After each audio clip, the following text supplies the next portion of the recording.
my friends. Welcome to each and every one of you. Tis the Eric Zane Show podcast, a daily show where I discuss news, nonsense, and my personal adventures from right here in the Impact Power Sports Studio. Impact Power Sports. That's where you can go to get a Yamaha golf cart or an ATV or a UTV, e-bike, motorcycle, whatever you want. Do whatever you want. Weekend, do whatever you want.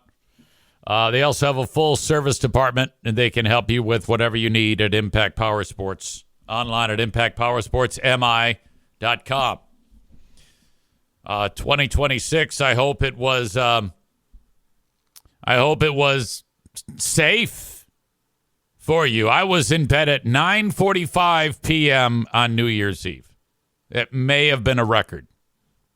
I woke up and saw that Andy Cohen went on some drunken rant for New Year's Eve, and then I forgot about it. And then I see that the U.S.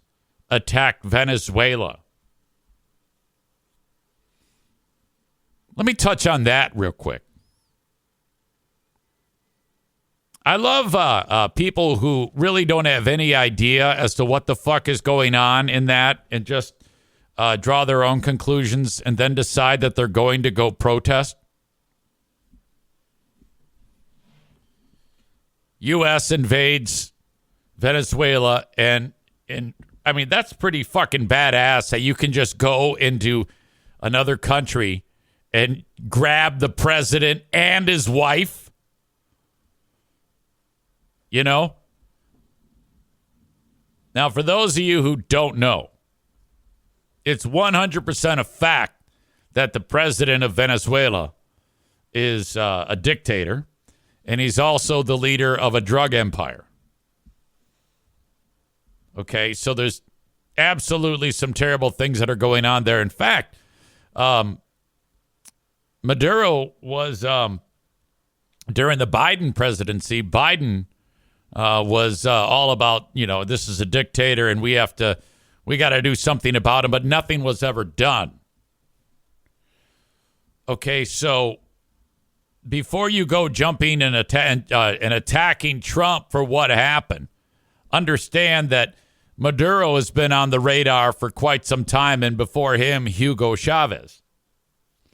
So people don't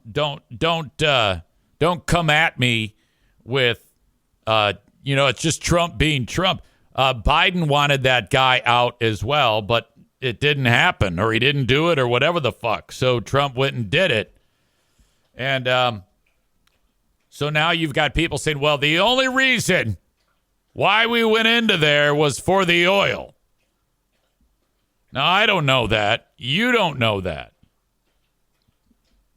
Now, I did see that the U.S. said, Trump said, we are going to take the oil and sell it to other countries. The U.S. is now running Venezuela. The vice president of Venezuela has to work with Marco Rubio. And then, from what I understand, we're going to turn the governmenting or whatever the fuck around and then hand it back off to them, and it's yours.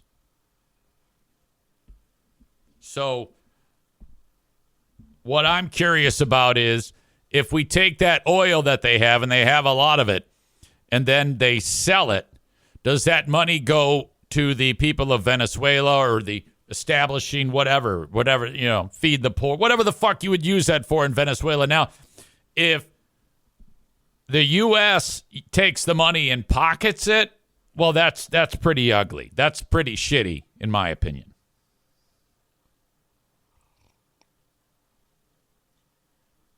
Megan says, no, if we sell it, it's our money. Duh. Look, I know you don't mean that. I don't want to get the phone call at 1 a.m. saying, hey, that joke I made, can you delete that maybe? Yeah, I don't think the U.S. can just take out the president and his wife and then sell their oil and pocket it. I don't think that's in the cards. That's a good question. If Trump is in front of the press, somebody's got to ask that question.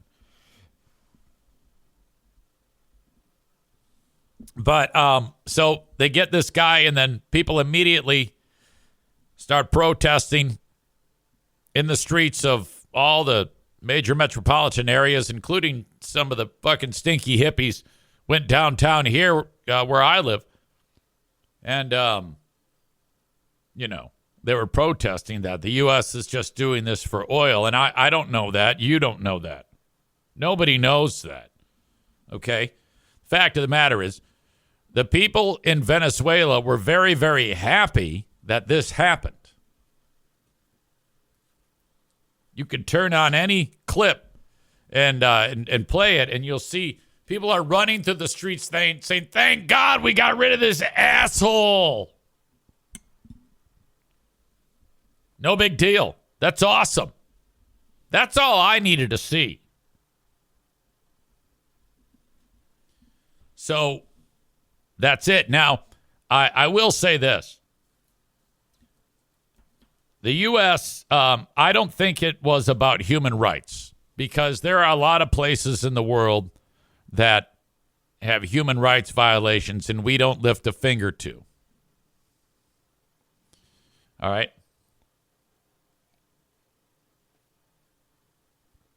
Molly says, same question to you, Easy. How do you know that footage is new and from there? I don't know that.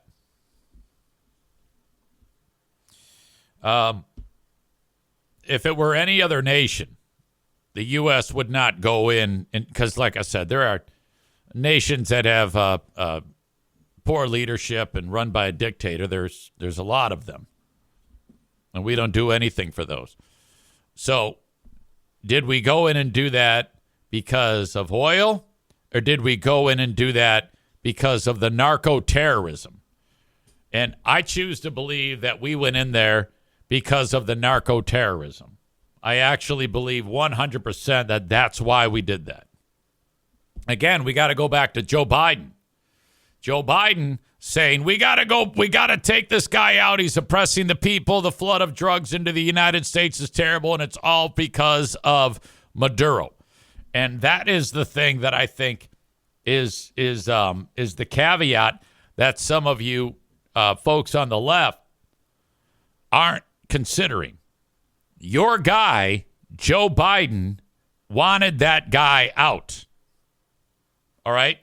But you're so blinded by your rage and hatred of Trump that it's now become something that you think we didn't have to do, or we did it for reasons like oil. All right? And that's what separates. This is why I'm so much better than all of you. Because you don't look at things from an objectively intellectual point of view.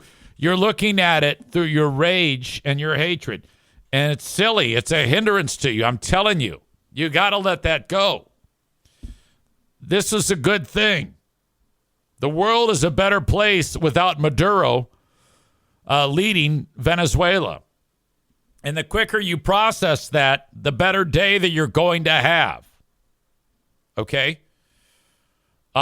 People ask, EZ, was it illegal? Was it that? Who cares? No one cares. All right? Nobody gives a shit. The bad guy is gone. We have him in custody, and his wife. We went in and snatched him under the cover of night. It was fucking fantastic. My God.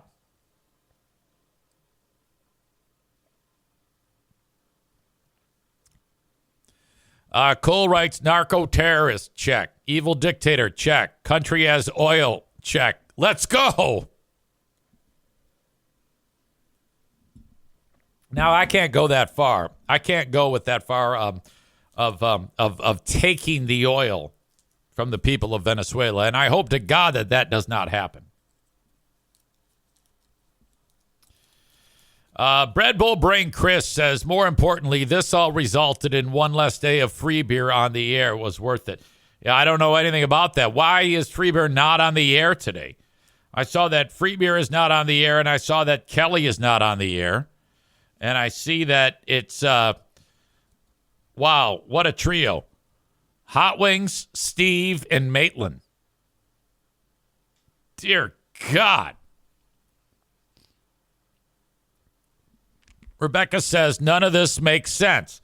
Let's capture the guy for narco-terrorism, but also pardon the other president who also participated in narco-terrorism. Now, you're thinking about Juan Orlando, the former president of Honduras. Well, I don't know anything about that case, but Trump seems to think that he was framed, and that is not the case. So I guess it's all a matter of who you believe.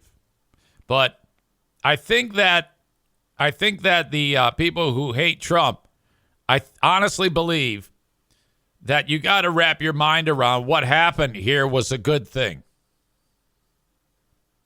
I really think that you need to focus on that. Bread Bull Brain Chris says him and she who shall not be named went to some place called Curacao and got stuck in the no-fly zone. And that's what Ashley is. Ashley said, oh, my God, maybe they got stuck in the Caribbean with everyone else due to the closed airspace. Caraco.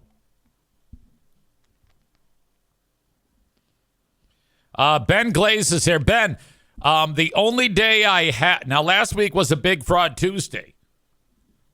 Can we get a quick turnaround on a Big Fraud Tuesday for this week as well? So that would be tomorrow, because that is the only day that I have free for a Big Fraud episode. Bread Bull Brain Chris says Curacao. All right. So Curacao, whatever the fuck. It is a Big Fraud Tuesday coming up on the 6th of January. So January 6th, Asshole Festival anniversary of the sacking of the Capitol. So there you go. We will do that tomorrow with Who Are These Free Beers, followed by the Ben and Eric Patreon podcast. I was just reminded that so January 4, that would be yesterday. That was the wait a minute. Yeah, it was. That was the fireversary of Ben and EZ. So that was how many years ago? That was 7-year fireversary. Happy fireversary. This is fireversary season for me because Ben and I got shit canned on January 4th, 2019. And then as that all went, that was a Friday. Saturday came and went. Sunday, I sat in here with an iPhone and a teeny tiny notebook computer and did the first ever edition of the Eric Zane Show podcast. Then that was February, and then I had the, truth be told, that was January 4th. In October, I created the Patreon, but kept it dark. I created the website, kept it dark, because it was right after I got suspended for yelling at Ben. And then after that happened, that was weird. They ended up bringing us back for 2 more months, and then they fired us. So I was fortunate enough to have that foresight and knowing that, the end was near, so that I was able to launch the podcast, or the Patreon and the podcast. And I didn't have any intention, really, of making a regular thing of it. I guess I kind of went into it open-ended and see where it'll take us. And then in March, Ben Glaze kicked my ass. And that resulted in, oh, God, that was brutal. I woke up one morning and Ben had knifed me so bad it makes him feel bad every time I talk about it, but it absolutely happened. The fucker. It was all sorts of crazy shit. And so then we were fighting for several months after. Ben says, sorry about that. There's no need to apologize, buddy. I don't know how long it happened. It went, and then finally he had he was kind enough to reach out to me and say, hey, we shouldn't be fighting. We should be friends again. I said, okay, let's do that. So we had a discussion about it, and we figured it out, and then here we are. That was so many years ago. Man Bun Chris says, weren't you fired from iHeart in January too? Maybe. I don't know. I can't remember that one because it was only like a part-time gig at the time. But I've been with iHeart now, my second go-around with them, because as you know, iHeart fired me. At the time, I was making, I was actually making more than minimum wage because minimum wage then was like $10.50. So hey, here you go, $12 an hour. And it was great. I loved it. And then they fired me because there was a big budget cut thing. And then 2 months go by and they go, hey, you want to come back? And I'm like, well, why? I'm thinking to myself, why the hell did you fire me in the first place? You saved like $150 by not having me on for however long it was that I wasn't on.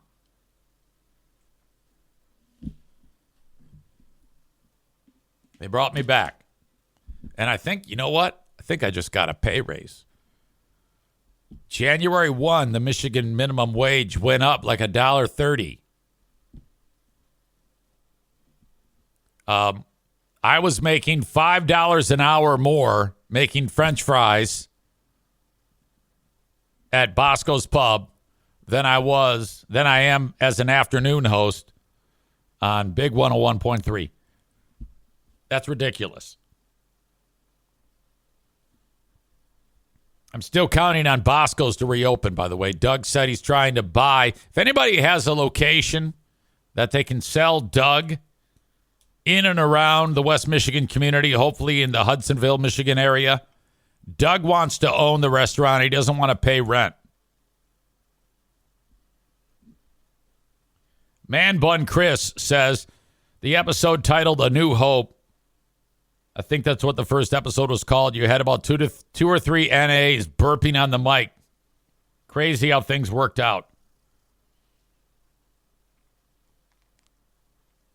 Yeah, after when I started doing the podcast, after doing it right away, within a day or two, Don Veltman offered cash money for advertising. I was like, well, that's cool. So I already had a large chunk of change that would last me for a couple of months from Patreon right away. And then I started getting sponsors. First one was Don Veltman, TC Paintball, A&E Heating and Cooling, and Irvine's. Henry Steffes was the realtor. And that was like, I was fucking gangbusters. And it's still gone great. In fact, Joe Martinez still listens. He doesn't advertise, but he says he's going to again. We'll see. Hopefully he does. I guess his recovery is slow, but going okay. Good for him. TC Paintball's still here. Irvine's still here. Henry Steffes checked out. I mean, he's still alive, but he's not advertising anymore. And Don Veltman, Back Alley Comedy Club, went belly up. Man Bun Chris says, have you heard from Big Dick Donnie recently? That was wild when that comedian came gunning for his money. Well, it was, yeah, he wanted to get paid. Don stiffed the guy. No, Don ghosted the world. He went AWOL.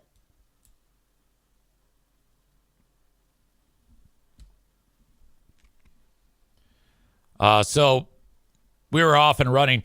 The podcast, I think, kind of sucked cock. I did not know whether I was coming or going on those first, for the longest time. In fact, I still think that the show is changing and evolving. How I do what I do. I would get so stressed out to be able to fill 15 minutes of podcasting. And too often I'd be like reading the news, reading articles, which I hate to do. I just like talking on here, which is something I wasn't capable of doing when I started doing this. Tyler says that Joe might be the next Kyle. Not Kyle, the one I used to work with, but the Kyle from Dumpster Divers. Stringing Easy along with sponsorship for extended time. LOL. Yeah, whatever.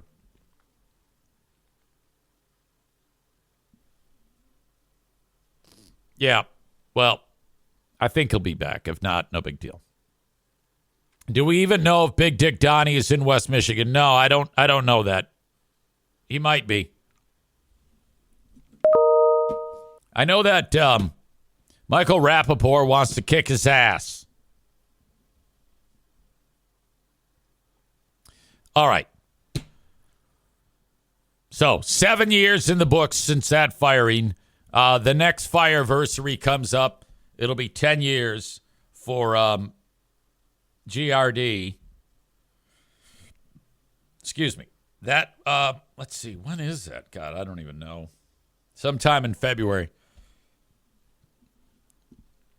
All right. So, my time away, went to go see Dad. Dad's slowing down. There's no question. I hate to even bring it up, but it is what it is. Hey, this is Eric Zane, and your information is being sold online. You know, the personal stuff. Search your own name. It's surprising what's out there. That's because people are taking your information and they're selling it. I've got a way to make all of your personal information disappear. You are not for sale. Whether you agreed to it or not, that information is available for people to buy and sell. Not okay. It's 100% true. Data brokers make billions selling your private details, and you get nothing. You don't even get a choice. Aura lets you fight back. AURA. They remove your personal data from broker sites and keep it off. Aura also alerts you fast if your information shows up in a breach or on the dark web. But Aura is more than just data broker removal. It's a full digital security suite that protects every part of your life online. Aura gives you a VPN to stay private, antivirus to block threats, a password manager to keep logins safe, and spam call protection to cut off the scammers. Aura also scans the dark web for your most sensitive info like your social security number, bank logins, and passwords, and notifies you instantly if they are exposed. And if your identity is ever stolen, you're backed up by up to $5 million in insurance and 24/7 U.S.-based fraud support to help you recover quickly. And right now, you can try Aura free for 14 days when you visit aura.com/remove.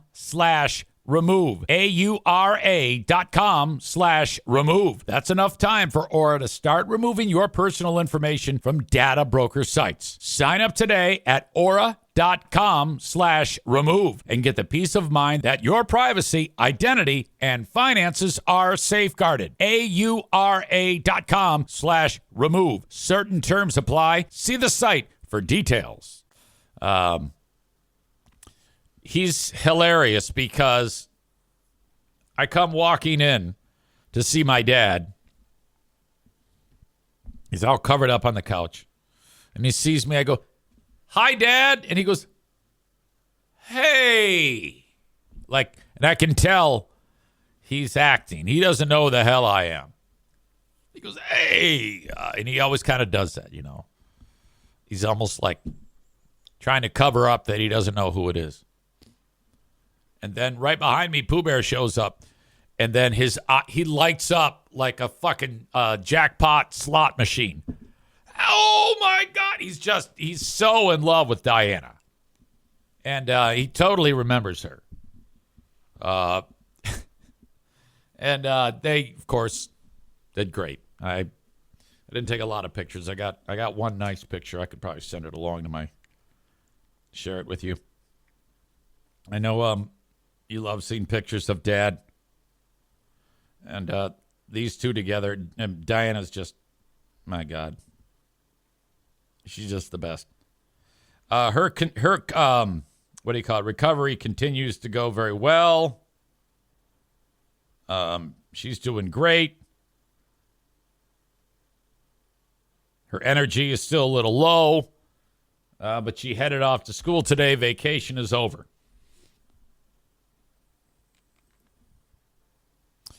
All right. I don't even know if I have the ability to show you what I want to show you. No, I don't. Damn it. Oh, God, that sucks. Anyway, I'll get to that later on. I have a 11 a.m. meeting with the radio station coming up. I was going to share with you all of these screenshots from what was just an outstanding weekend in terms of my interactions with people. And from my standpoint,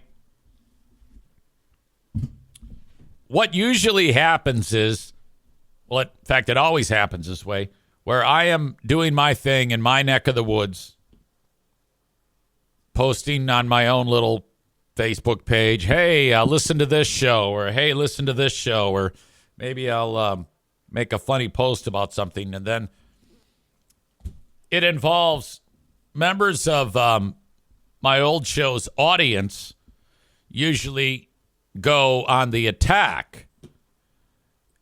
And, you know, I've made it very clear that this is how it's been for quite some time, and they'll say something aggressive, and then that's the end of it. Or so they think. But then I will then respond to what they did. And then once I do that, and what they forget is that I'm a lot better at this than they are. So I'll say something horrible, but hilarious. And then it's on.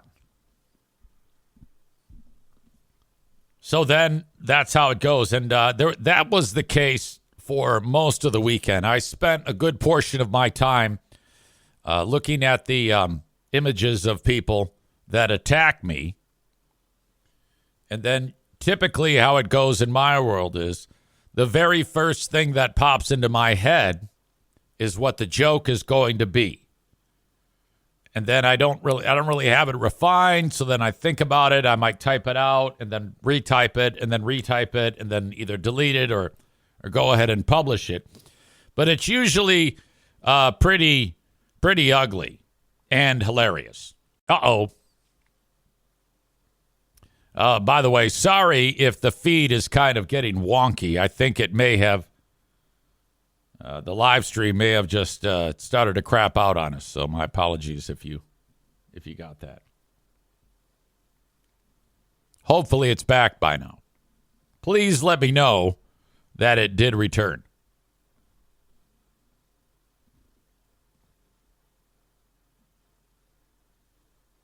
All right, good. It's back. Thank you.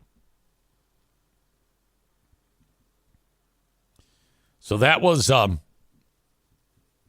kind of what was happening quite a bit. And then, after what I was writing, and I'll share it with you when I come back after the meeting. We'll actually get to some of the actual moments in time. But people were letting it fly, and then all I would do was respond in kind. I don't want to sit there and have to work, but if I have to come up with a joke and then type it, I'm working. That's a job. I would much rather be working on Pooh Bear's library, which I did get some excellent work done on the library. I got the bookshelves done. All right. I don't want to be spending my time beating idiots up. But I have a bound duty if someone is going to let me have it. All right. I have to do that. And people get so pissed off that I make fun of people's appearance. And it's like, well, you're making fun of my appearance. You're making fun of everything. You are already aware of everything that I have and everything that makes me tick. So you come into my space, my page, and you beat me up, and then I get accused of being bitter and this and that, and I'm not over it because I attack this person or that person. And all I do is I click on an image, and I go, all right, okay, here's a joke. How am I going to put it into words? All right, boom.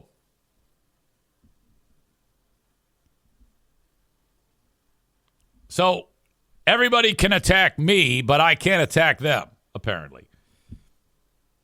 Well, that's not going to stop me. Of course, I did what I always do. Was glad to oblige those people. I always know when I made somebody feel bad after they say something shitty about me, and then I'll post their picture and then say something shitty about them, replying to what their shitty thing. And then all of a sudden the whole thing disappears because they delete it. I know I've made that person feel bad. I've had people say to me, how are you okay with that? How are you okay with making someone feel bad? It's like, well, look, asshole, I didn't ask for that. All right? They come to me and try to make me feel bad. So if someone's going to come into my space and try to make me feel bad, and then I respond by, all right, yeah, I see you, I hear you, but here you go. Boom. Elbow right to the chops. What the fuck is wrong with that? Why is that such a problem? So it's okay for people to do it to me, but when I respond, then that's a problem. My God. And honestly, I didn't wake up every day and go, oh, hey, let's go fuck with these people, because that can get old. But what I do is when they do say something to me terrible, and then I drop the hammer, I will then screenshot all that shit and put it right to the top of my page, because people like the jokes. People like it from like an entertainment standpoint. People love the comment sections of my posts. And I don't have a problem, with anybody coming in there and attacking me over this, that, and the other thing. I'm here for it. I don't care. That's what I do. That is the world I live in. And I am not complaining. You know, the thing you don't want to do is think that you can insult me in some terrible way and just assume that I'm not going to respond. No, I don't respond to everybody. I respond to the easy target. So if I look at you and you're disgustingly fat, you're probably going to get it. I'm going to go for the low-hanging fruit. If your wife's a hag, that's probably fair game. As I've said before, you go low, I'm going lower. Every time. 10 out of 10. Gaps in your teeth, that's going to be a problem for you. If you have giant gaps in your teeth and you indict me or say something terrible about me, all right, just know, if you go low, I'm going lower.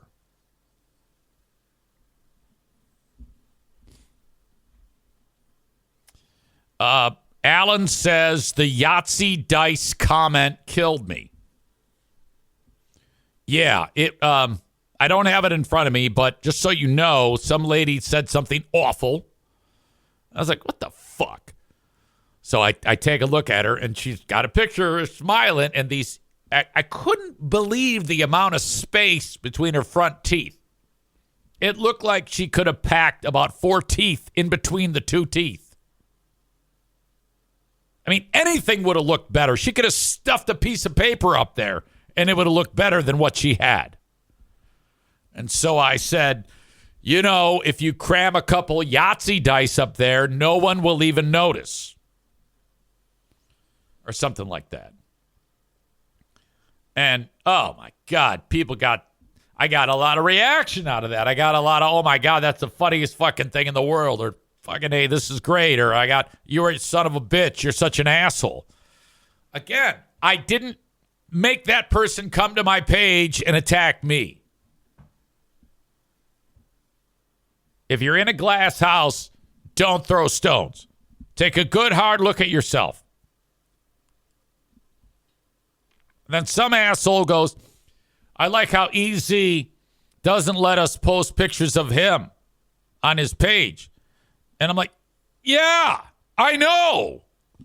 That's why I did that. There is no way on my page that you're going to get the upper hand. I have home field advantage, fucker. I know exactly what I'm doing. Man Bun Chris says, before you insult EZ, make sure your profile pics aren't scruffy. Patrick talks about lady with the giant gap in her teeth. I can't believe she actually chose that picture. She was the type of person that needs to take a picture on the landscape and make that her profile pic.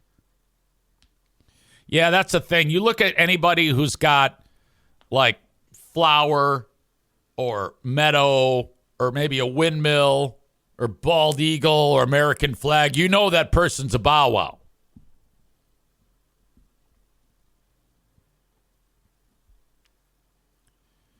So that took up a pretty fair amount of my time over the past several days.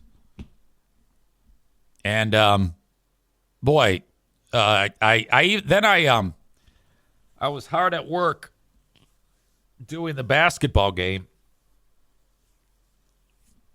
and I got Scott P sent me a text, and he said, "EZ, check this out," and it was a screenshot. Somebody who had my phone number had posted it on the Segment 18 page. And I never did get any phone calls, and it was taken down shortly thereafter. But so I reached out to the guy who is the admin. His name is Will Monroe. By the way, I have a lot of people, not all of them, but a lot of people on that fucking page convinced that I'm the admin. All right. Now, I'm not, but I've said I am. I've said that my name is Will Monroe, and that's all I had to do. All I had to do was say it, and they think that I'm the goddamn admin of the page. So I reached out to Will. I go, hey, buddy. And the person who did it posted it anonymously. And so I said to him, I go, you can see when people post anonymously, right? And he says, yes. I go, all right, tell me who that is. And he gives me a name. I go, why have I heard that name before? And I looked it up on my phone history, and I found out that Doug Horner is an audience member of theirs who got pissed off at me, but he came at me practically in a nice way. And I had a decent conversation with the guy and gave him some insight. This is probably a year and a half ago, as to where I come from, why I do what I do. I was bored. I called him. No good deed goes unpunished. So I had this long talk with him, and he goes, hey, I kind of understand more where you're coming from. Okay. So then that was it. Well, that guy, and he went ahead and posted my phone number. Do you want me to call him right now? I say we call him right now.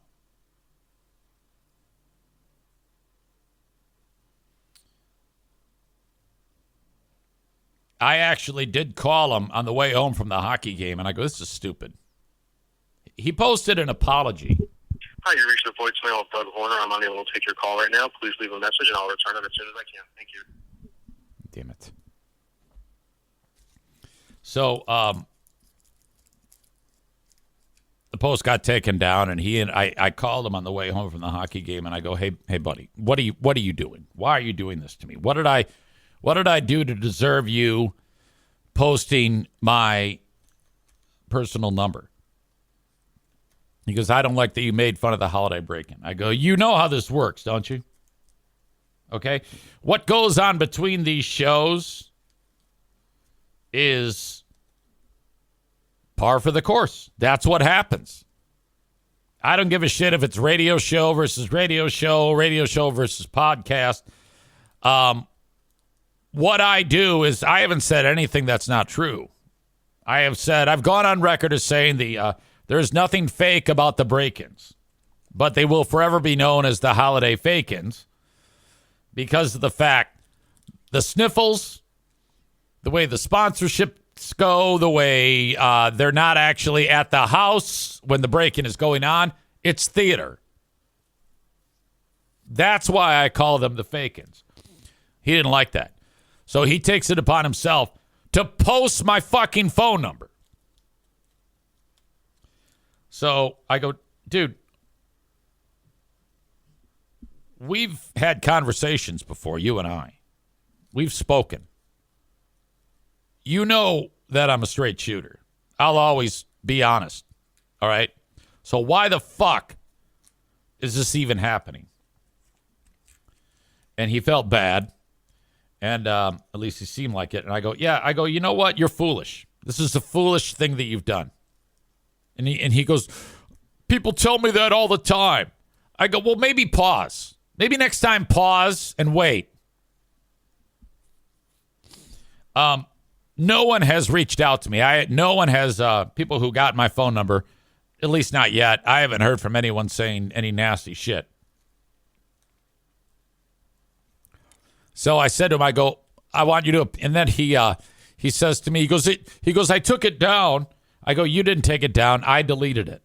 He goes, what? I go, yeah, the segment 18 page is mine. I go by the name Will Monroe.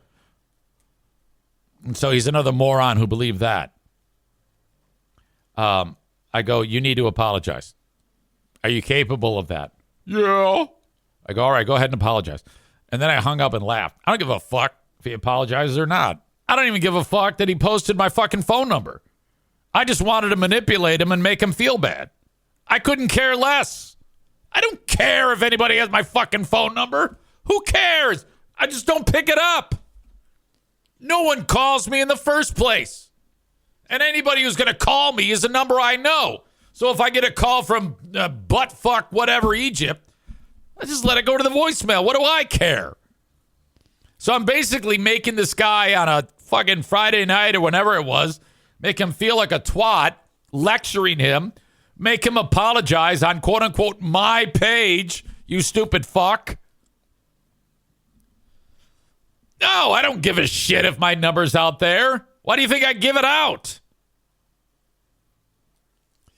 But then I went ahead and posted on there. I go, this is the guy who did this. And then everybody is like, yeah, you deserve it, you asshole. And I'm like, yes. So basically, another weekend goes by with all these people discussing me. It's fantastic.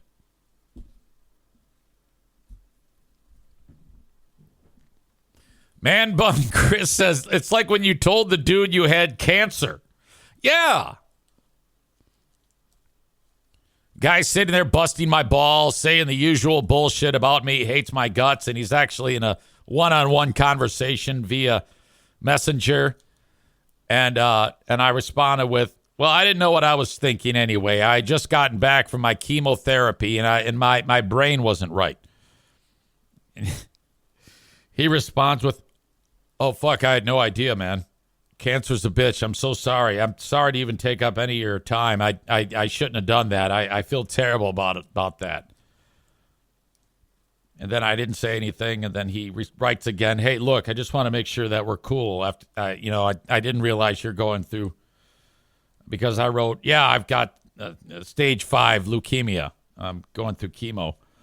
And he goes, I had no idea. About another half hour passes, and I wrote, you fucking asshole, I don't have cancer, you stupid fuck. Go fuck yourself. You asshole, I hate you, you son of a bitch. Fucking bullshit, oh my God. That's the old easy fake cancer trick. You got to pull that one. People don't like doing it because They're afraid it's bad karma, but I'm telling you, it works. All you got to do is tell somebody you got cancer, and they immediately change their tone with you. All right, that's the end of this leg of the show. I have my work meeting next. I'll talk to you later.